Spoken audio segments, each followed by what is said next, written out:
buat saya satu saja yang menjadi puncak dari prestasi seseorang yang terlibat dalam penyelenggaraan pemilu adalah sepele saja, satu saja. Kalau dia mampu mencegah dan menindak terhadap praktek politik uang. Saya membatasi diri di soal itu karena saya menyangka bahwa kampung pengawasan pemilu dan atau apapun istilah yang kemudian kita bikin pada akhirnya menuntut ya terhadap konkretnya satu sikap, satu cetak biru terhadap apa yang menjadi pelanggar gitu dari praktek politik uang. Kedua, saya merasa bahwa praktek politik uang ini sangat membahayakan ya terhadap demokrasi kita oleh karena tiga hal. Pertama, dia merusak terhadap kemurnian suara. Orang memilih datang ke TPS, lalu sistem pemilu yang dijalankan oleh jajaran KPU mengkonversi suara rakyat menjadi kursi penyelenggara negara, itu menuntut adanya, menuntut hal yang mutlak untuk tidak adanya intervensi terhadap kemurnian suara. Itulah kenapa pengawas pemilu itu dibentuk dalam rangka supaya menjaga bahwa suara rakyat itu sampai akhir gitu ya, terjaga kemurniannya. Itulah integritas pemilu. Yang kedua, persoalan ini sangat berlandaskan pada faktor-faktor non-elektoral. Faktor-faktor non-elektoral itu seperti klientelisme, ya, patrolase, ya, dan seterusnya, yang itu tidak mungkin hanya dibebankan kepada Bawaslu. Kenapa pada akhirnya harus juga ke Bawaslu? Inilah pentingnya kenapa kampung pengawasan dan atau hal yang sejenisnya. Karena akhir atau muara dari seluruh proses yang terjadi adalah untuk kepentingan, untuk menjaga kemurnian suara rakyat. Ya, Bawaslu, pengawas pemilu pada umumnya, instansi penegak hukum, DKPP dibuat dalam rangka supaya kemurnian suara rakyat yang dinyatakan di TPS itu berbanding lurus dengan gitu ya hasil konversi suara rakyat tadi ke dalam kursi penyelenggara negara. Kursi penyelenggara negara itu bisa legislator pusat, DPD, provinsi, kabupaten kota, maupun sepasang presiden dan sepasang calon presiden dan wakil presiden, maupun sepasang calon kepala daerah dan wakil kepala daerah. Itu penting karena benar-benar merusak jika praktek politik uang, dan apapun kita bekerja untuk pemilu, jika persoalan ini tidak mampu diselesaikan, paling kurang diminimalisasi, maka sebenarnya kita berpengawasan pemilu, berpemilu atau berbawaslu itu percuma, benar-benar percuma, tidak banyak maknanya, kecuali berbawaslu hanya untuk menumpang makan, minum, pekerjaan-pekerjaan yang bersifat material interest.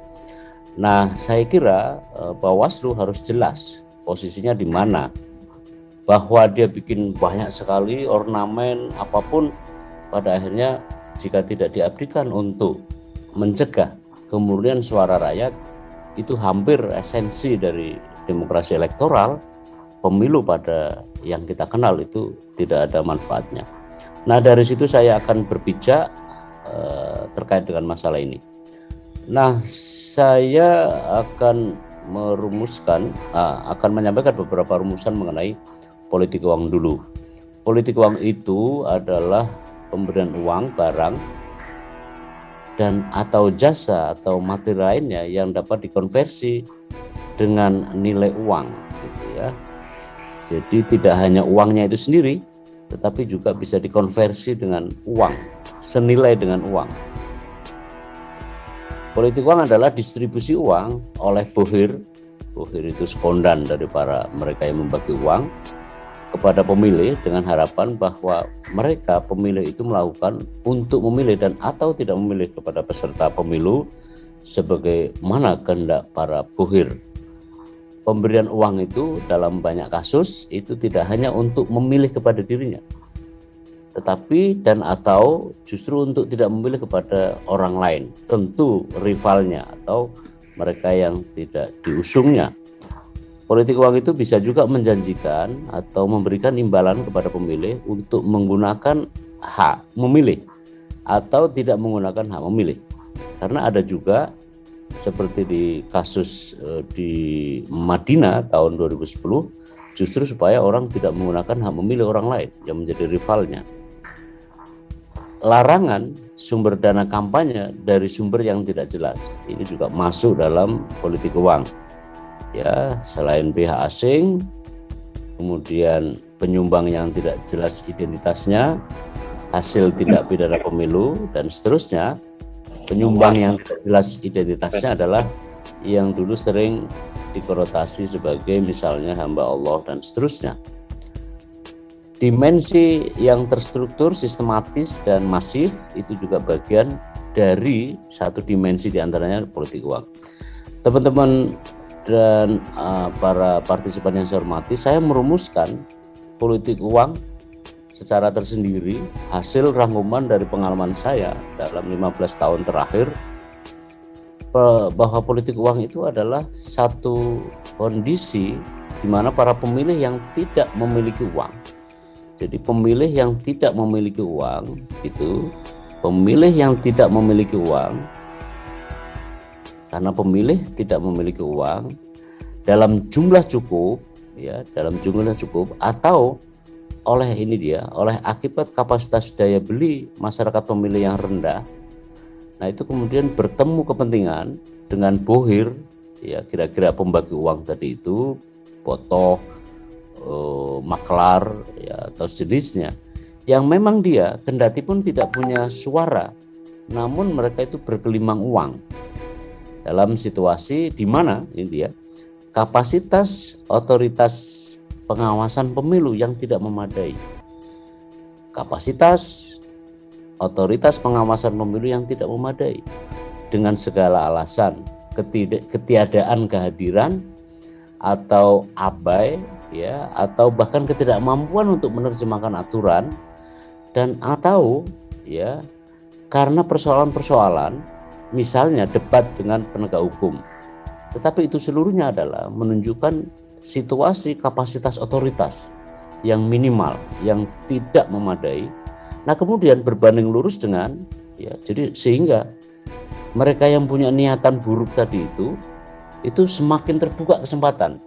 Para bohir tadi itu dalam suatu situasi niat, dan niat itu ada, kesempatan memungkinkan, seperti teori-teori kriminologi kan, bahwa ada niat tetapi kesempatan tidak ada, maka kemudian bisa terjadi praktek kejahatan misalnya. Nah, dalam hal ini, dalam praktek politik uang, kesempatan maupun niat terbuka. Kenapa begitu? Karena ketiadaan atau tidak memadainya kontrol. Nah, teman-teman yang saya hormati, saya membuat rumus. Rumus ini perlu diuji sebenarnya, tetapi hasil rumusan bertahun-tahun, ya. PU politik uang adalah PSU adalah pemilik hak suara, tetapi dia minus, tetapi dia tidak punya uang, ya, kemudian dibagi atau berbanding lurus dengan DB. DB adalah kapasitas daya beli pemilih. B adalah kalikan B adalah bohir tadi, minus suara, minus vote, ya. Kemudian JUT, J adalah jumlah uang di tangan bohir tadi. Kemudian otoritas pengawasan yang lemah. Kemudian NC adalah tiada kontrol. Lalu muncul niatan dan kesempatan yang memadai. Itu rumusan yang menurut saya sangat mengena untuk menggambarkan bagaimana praktek politik uang di lapangan bertahun-tahun dari pemilu ke pemilu, dari pilkada-pilkada kita. yang menurut saya sepertinya tidak ada kesudahannya atau bahkan ketiadaan optimisme kita untuk menangani masalah ini. Nah, kalau lihat angka gitu ya, temuan Bawaslu ini dia temuan, jadi seluruh persoalan pemilih kita temuan ya ada 5.334 dalam 2 kali pemilu 2019 dan pilkada. Saya akan sampaikan saja. Nah, ini sangat besar sekali, ya, sangat besar sekali, dan menurut saya harus jadi keprihatinan kita. Tetapi ini adalah data yang paling mungkin dimiliki. Kalau teman-teman lihat laporan-laporan kualitatif, jumlahnya jauh lebih besar. Tetapi yang kemudian tersampaikan atau tertangani itu lebih kecil. Nah, ironisnya adalah bahwa temuan itu lebih besar daripada laporan. Temuan lebih besar daripada laporan. Artinya apa? Kerja keras pengawas pemilu sangat dihargai, harus dihargai. Sementara laporan itu lebih sedikit. Padahal Anda tahu bahwa kerjasama Bawaslu dengan para pemantau itu tidak memberi efek, kecuali bikin rame-rame saja. Itu mestinya bocor-bocor begini ditangani ya. Nah, artinya apa sebenarnya? Perlu Bawaslu mengoreksi. Kenapa temuan lebih besar daripada laporan? Kabar baiknya adalah Bawaslu jajarannya bekerja. Tetapi kabar buruknya adalah bahwa partisipasi itu tidak memadai atau belum memadai. Nah, itu yang menurut saya harus jadi perhatian kita semua, terutama jajaran pengawas pemilu, supaya ya kerjasama dengan para pemantau, OMS harus memberi dampak. Sekolah pengawasan pemilu itu tidak banyak manfaatnya kalau dilihat dari konteks ini, karena memang itu program memukul angin saja, ya, tidak memberi manfaat karena tidak bisa dibuktikan outcome-nya. Dalam faktanya, data Bawaslu sendiri menunjukkan bahwa di situ tidak ada efeknya.